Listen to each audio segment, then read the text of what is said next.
मोहतरम असातिज़ाए कराम और मेरे प्यारे साथियों, अस्सलाम वालेकुम। मेरी तकरीर का अनवान है डॉक्टर बाबा साहेब अम्बेडकर। डॉक्टर बाबा साहेब अम्बेडकर दस्तूर साज मजलिस के मसौदा कमेटी के सदर थे। उन्होंने मुख्तलिफ मुल्कों का गहरा मुतालिया किया था। उन्होंने दिन रात सख्त मेहनत और गौर फिक्र के बाद दस्तूर का मसौदा तैयार किया।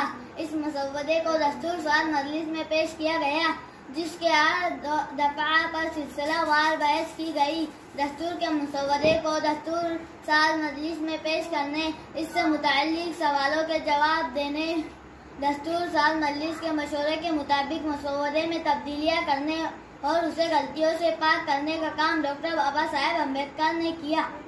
भारत के दस्तूर के तैयारी में डॉक्टर बाबा साहेब अम्बेडकर की खिदमत के पेश नजर उन्हें भारत के दस्तूर का मेहमान कहा जाता है।